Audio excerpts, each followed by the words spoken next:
know, I have offered this resolution as mayor. As background, the city attorney and the city manager have no authority to give instructions or correction to a sitting elected council member because they work for us. As mayor, though, and our body, we can have a resolution about a sitting member. Many of you are aware that there were some situations that arose, and they are outlined in the agreements that were reached that are included in this resolution. There were some situations that arose in late 2018 where inappropriate actions were documented between Councilmember Bacon and two separate staff members. The city of DeBary needs to be an employer where employees feel safe and are confident that federal, state, local laws will be enforced and that the city of DeBary's own policies and rules will be honored. In these two instances, after investigation, it was found that Councilmember Bacon's interactions were inappropriate for an employer that maintains those kinds of safeguards for their employees. There were agreements reached with Councilman Bacon and the employees after a thorough investigation.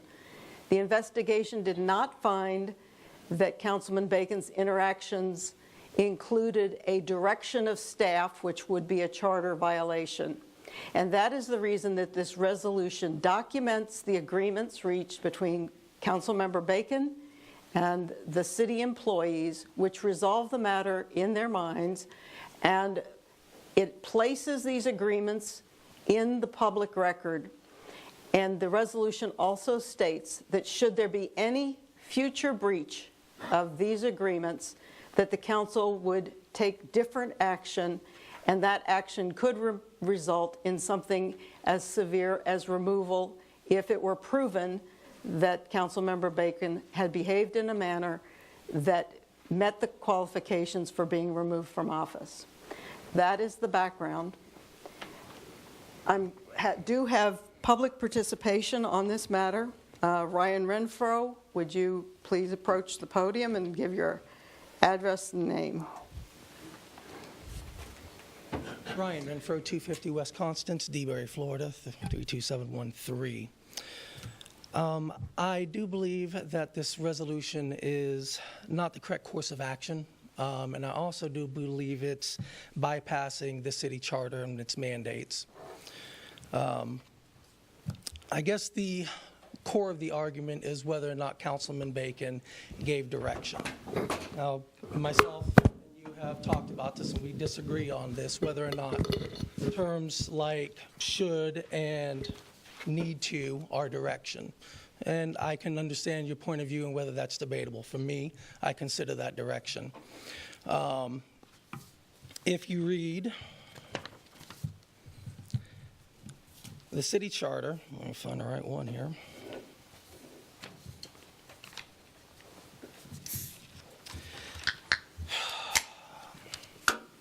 Sorry, excuse me. If you read the city charter, section 4.04, it states that no individual member of council shall give order to an officer or an employee of the city. This is where me and you differ on opinion, and apparently I'm assuming legal because I'm not sure who did this investigation or where you guys got your terms, but I'm assuming that it's the city attorney. Unfortunately, well, or fortunately, I find that the section goes on. Recommendations for improvement in the city government and operations shall come through the city manager. But each member of council shall be free to discuss and recommend improvements to the city manager. And the council is free to direct the city manager to implement specific recommendations for improvement in the government operations. This section specifically makes a division between the city council and the city staff. Everything is supposed to go through the city manager. While we may debate whether or not Councilman Bacon actually gave direction, I don't believe that there can be any argument that he gave recommendations for improvement to the city. It is stated very straightforward in the prohibitions that he cannot do that. He has done that. He may not have given direction, which is debatable, but he did give recommendations for corrections or improvements to the city government. He is not allowed to do that. That is a violation of our charter. With that in mind, the city charter then demands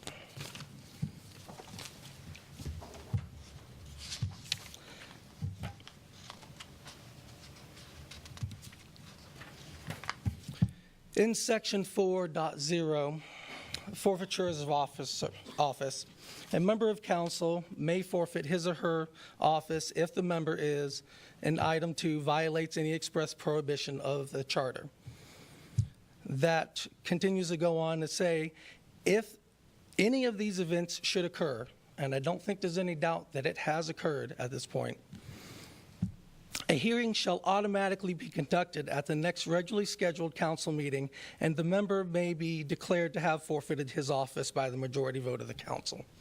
I do not believe that with the city charter mandating this, that you can set a resolution in place to deal with this issue. I do think that the resolution should be put forward so that it becomes public knowledge that he is not to communicate with the finance director or ask for personal equipment to be worked on by city employees. But as far as the first two items in your resolution, first of all, they're kind of redundant because they're already stated in the city charter. I have very clearly shown that the city charter has been violated, and the city charter is very clear as to what needs to happen next. Thank you for your time. Thank you. The next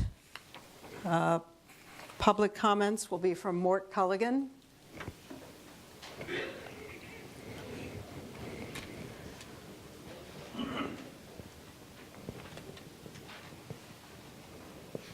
Yes, my name is Morton Culligan, 66 Tanglewood Road in wonderful DeBary, Florida. Now, I think the city council is, this new city council is perfectly capable of handling situations concerning misstatements and perceived misbehavior of the mayor or any council members. If you will recall, former Mayor Garcia was censured by city staff years ago because they thought it was necessary, not a big deal. He sent him a message. He got the message. If you will recall, Mayor Clint Johnson, I think if I recall correctly, he was sanctioned and actually relieved of his post for his behavior. But I think the city council is perfectly able to handle this situation. We must also consider the agenda of people that are attempting to eliminate a council member. Is this a situation where someone is trying to eliminate a council member because they have somebody else in mind? I don't know that. It appears that way. It appears that somebody has a vendetta. We must also consider the agenda of people that are attempting to eliminate any council member. Do they actually care about fairness, or are they attempting to work with others to create a job opening for one of their friends or associates? We don't know. I ask you to carefully consider the character of people that are behind this situation and their true objectives. Thank you. Okay, that's the end of public participation. In response to the one commenter's reading of the charter, I would like to have an opinion from the legal counsel as to whether he believes that the mandate that there be a hearing, the threshold behavior was there to mandate a hearing. Yes, Mayor, City Council members. The investigation that was done by both Mr. McLemore and myself, who I actually spoke with all of the witnesses, did not rise, in my opinion, to the level of an order given to an employee. None of the employees that actually heard the situation considered it to be an order, and the employees themselves did not consider them to be orders. And I think that's important. None of the language I saw, none of the documentation I saw rose to that level. With respect to Mr. Renfro's comments that a violation of the charter doesn't have to be just an order, it could also be if there's been a discussion or recommendation of improvements to the city manager, has to come through the city manager as a violation of the charter. The actual forfeiture provision of the charter provides that a member of the council may forfeit his or her office if the member violates any express prohibition of this charter. The language, I think, under section 4.04 of the charter, which is a prohibition, first says no individual member of the council shall give orders to any officer or employee of the city. To me, that's an express prohibition. It goes on to say recommendations for improvements in the city government operations shall come through the city manager, but each member of the council shall be free to discuss or recommend improvements to the city manager, and the council is free to direct the city manager to implement specific recommendations for improvement in city government operations. That may well not be an express prohibition. That's a debatable thing. That's a council call. I do not think that is expressed like the prior sentence, which says no giving of orders. The second one was how something should occur, but not an expression of what should not occur. So I don't think in either situation a violation of the charter occurred. In addition to that, the matters in the resolution, I think, reflect that all of the city employees affected by this interaction have been satisfactorily resolved to them. Councilmember Bacon acknowledges that, and the resolution is brought to the City Council for your consideration. If you agree with it, I think it's fine to approve it. If you disagree and think it rises to some different level, higher level, you certainly, as the Council, have the discretion to consider that. But it's my opinion it probably is something that would be very difficult to prove, and if challenged in a court of law would be something that would be even harder to meet the burden of proof. Okay. Are there any comments?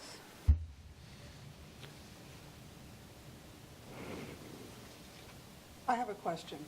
Okay. Sorry, let me see if I'm on mute. There we go.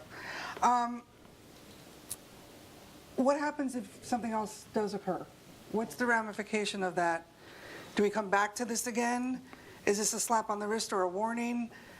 I think that needs to be clarified because people are unsure exactly Understand. what the repercussions are. Great question, Councilmember Mayor, council members. If something occurs in the future that went beyond what has something similar to what's occurred, then you certainly, as a council, if it's something prohibited under the charter, you'd be able to have that hearing. It's not my decision or the city manager's decision or even the mayor's decision. It's your decision whether you would proceed as a council with something like that.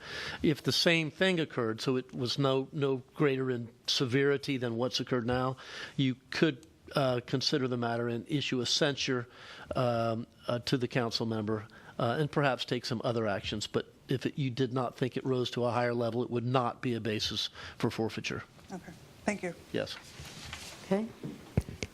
Yes. Councilmember Benfield.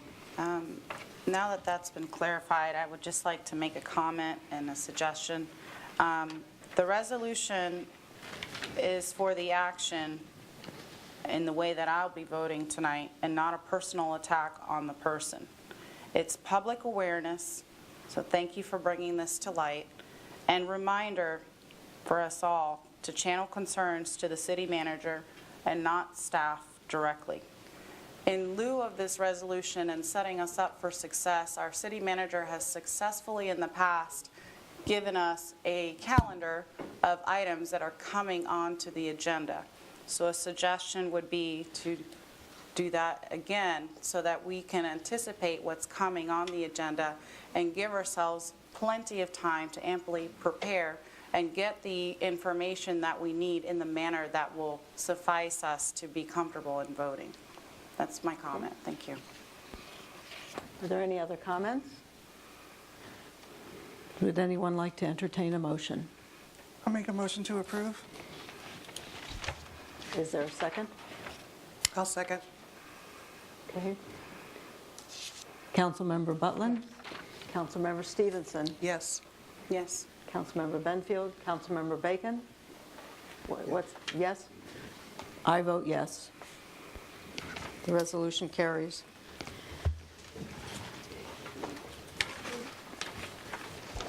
There are no informational items, so we will move on, and no more board or committee appointments, having done the organizational work up front.